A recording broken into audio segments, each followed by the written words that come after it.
Hello, I'm Fred, and I'm here to share with you during this stay-at-home time the liminal space. We're in a liminal space, and this is a good time to share this, to choose not to be sentenced to stay home, but to choose to spend some time in this liminal space between poetry and silence. The space between poetry reading and guided meditation. So consider these poems to be guided meditations and ways to honor your breath, a little breath book, because you know your breath is the goddess in your body. So you can close your eyes and use this as a meditation time. And then you won't have to see my rabbit-eared space helmet here, which makes the sound better.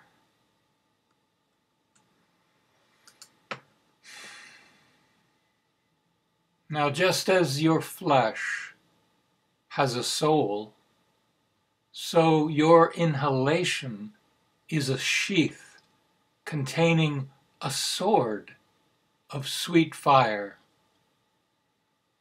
Awaken the angel in every breath. Plunge this blade into your heart. You are here to die of love.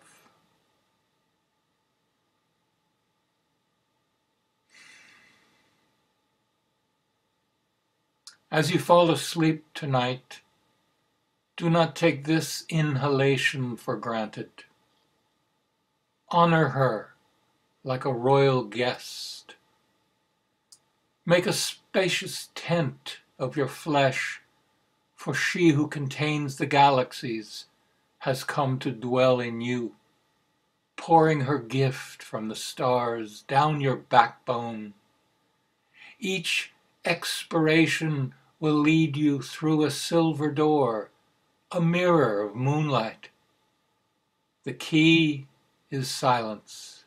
Step through. Follow her rainbow into the void, where wings of astonishment will carry you from death to death.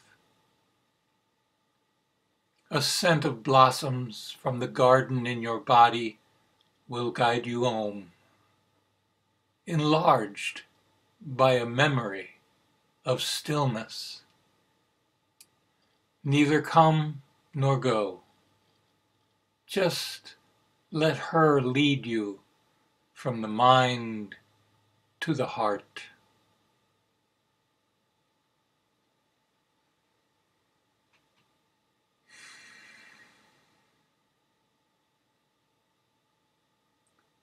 When you meditate, stop all this reaching for the sun. Bodies of joy don't fly. They are weighted down with jewels of emptiness, pearls of compassion. Gravity is the prayer of the fallen, who rise through surrender, sinking deeper than the ripples where small fish feed and thoughts nibble your toes. I mean to say, you must drown in groundless silence swelling with waves of solitude, all names swallowed up in the ocean of unknowing. Don't count your breaths. Here, one inhalation lasts forever. One sigh brings you home. When you emerge from these waters, dripping starlight, waders on the shore will whisper, "Who is that glistening leviathan of unalloyed night?" Then you must sing to them about the treasures of the deep.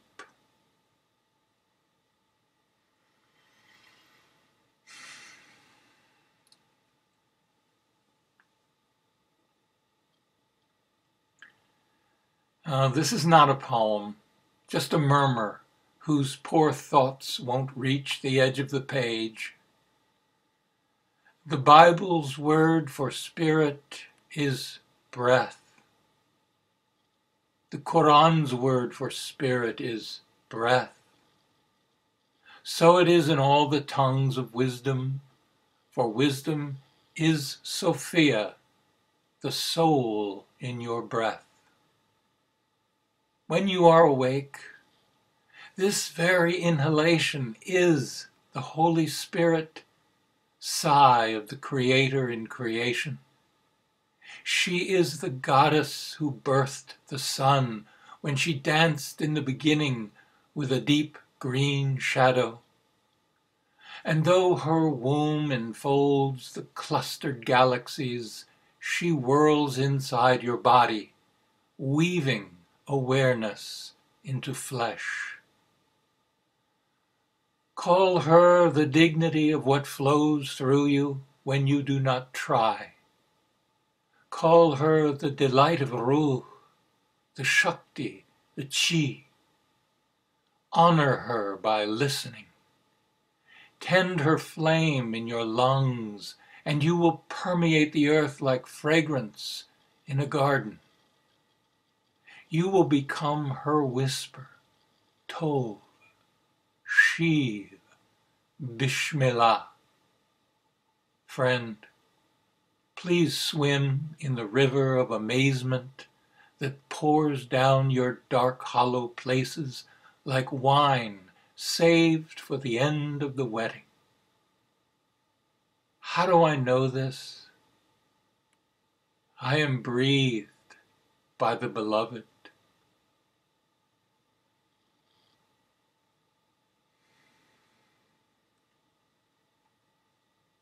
All day long, the mind hears the twitter of the world. If you pay attention to the mind, you become what it hears. All day long, the heart hears, listening itself. If you pay attention to the heart, you become the sky, empty and translucent. Deep inside you, the crescent moon, the evening star. Once you called it hopelessness, now ineffable beauty. All will be well. Your silence is the womb of fearless singing. You feel a place in the fern forest where a doe is giving birth. Bones move under fur like an ancient loom.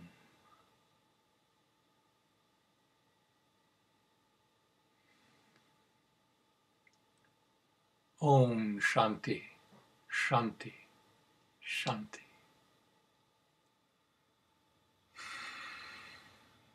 Well, once again, we're exploring the liminal space between poetry reading and meditation.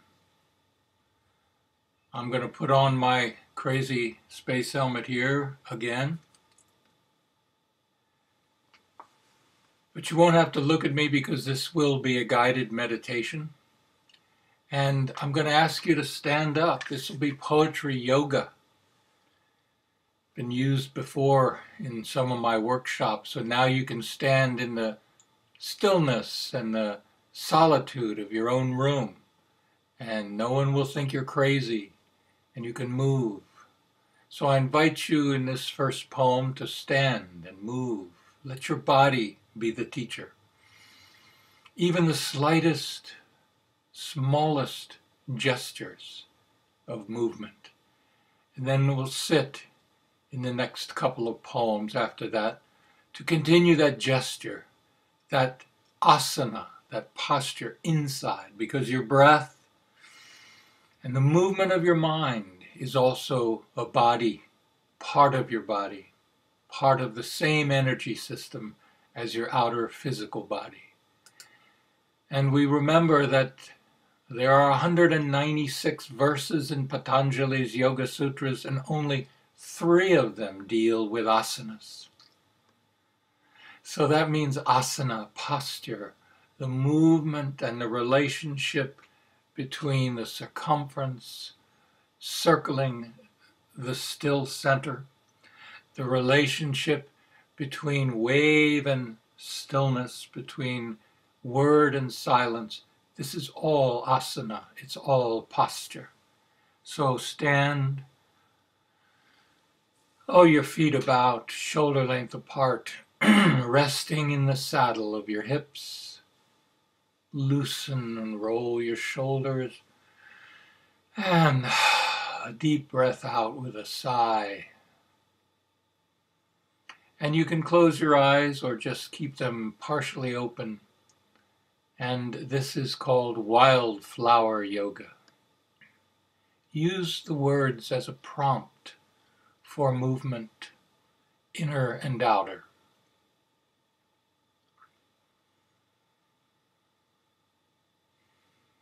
No one teaches yoga to a flower. Learn bending from her stem, the supple power no hurricane can crush. Abandon every routine, no sequence of postures. Let the petals of your body unfold. Let the sparkling zephyr of this breath come to rest like a feather on your belly. Now let your body be an oak, valiantly swaying to the seasons of inhalation, exhalation, the wheel of the galaxy between your nipples, your muscles bathed in the warm ghee of breathing, ligaments dissolving in the soft golden void between your bones. Can you dance with the beloved even when you are alone? Your spine is Kali's wand, your pelvis her boat laden with its cargo of starlight. From the baby's soft spot in your crown to the sap-dripping sacrum runs a nerve down whose hollow liquid lightning hums. A silken thunderbolt all the way Om to your toes. What goddess spins your flesh from threads of pure attention on her glistening whorl of emptiness? Micro movements invent themselves, majestic spirals of your molten stillness. The dance is yours. It happens without instruction. No one teaches yoga to a flower. Learn bending from her stem. Breathe from the seed.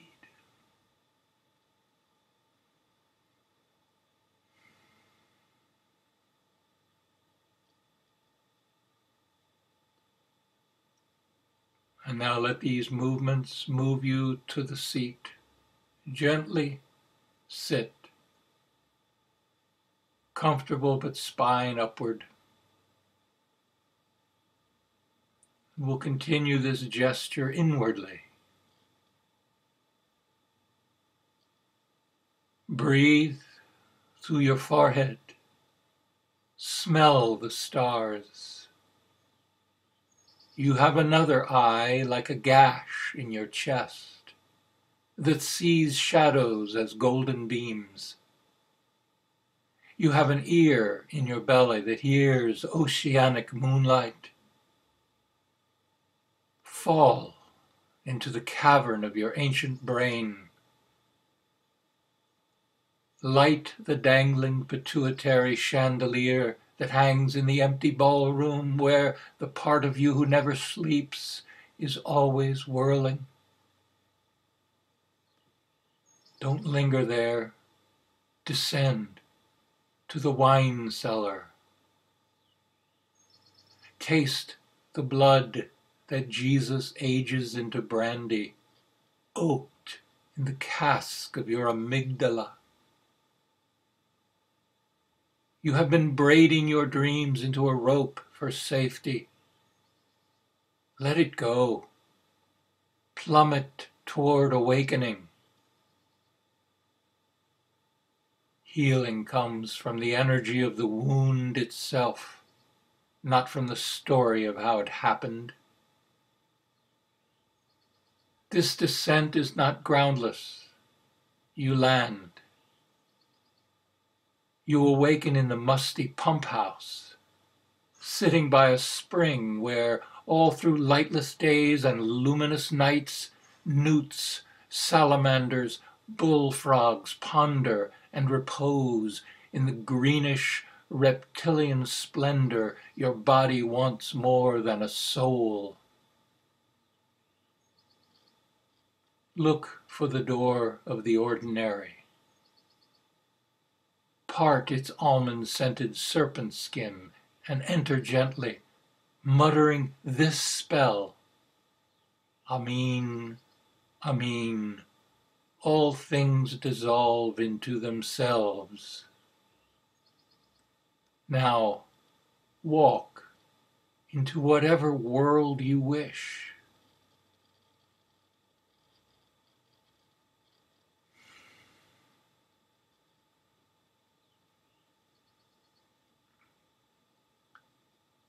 If you knew how inconceivably near the moon is to this pearl of silence between your eyebrows, threaded by a fine-spun, sparkling dew of pure attention, if you knew how many elixirs of love you imbibed with your last inhalation, how many potions of healing you'll pour out through your next astounded sigh of praise, you would awaken before dawn to spend the darkest hour caressing the earth and bathing the stars with this breath.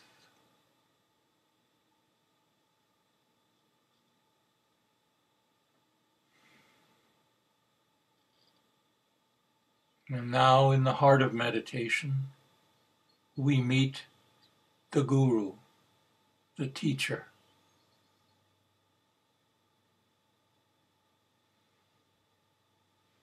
If through those darkest hours before dawn, she does not press upon your forehead the throbbing pearl of translucent wakefulness, or walk with you in the garden between heartbeats, how can you say that you have ever really met the teacher? And how will you know when she appears? Dear one, your emptiness will turn indigo with midnight fragrance like the moonflower. You will no longer fear growing hollow or falling like a leaf. She touches your body with the gentle hand of your own inhalation. Your blackest places overflow with musk and the nectar of yearning. You cease to pray for light because the stillness under your breastbone is a maelstrom of stars. What waveless flame glows inside you even when your marrow sleeps? Your mind is lit by love's pure silence because you are present to yourself, like gold in the warmth of a sunbeam, like sweetness in the milk of the mother, and the dignity of this very breath, how it softly places the soul in each atom of your flesh, is the teacher's secret name.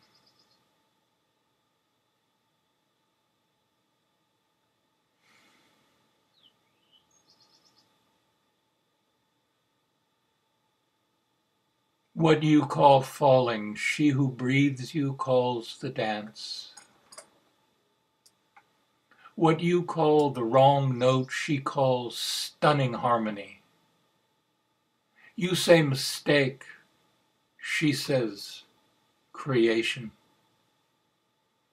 But you have forgotten the well within the well, where when you drink, many can drink from you. You have buried her secret spring under your house of knowledge. How can you be whole again? Thirst for peace so deeply that healing waters burst up from your own breathless, broken heart.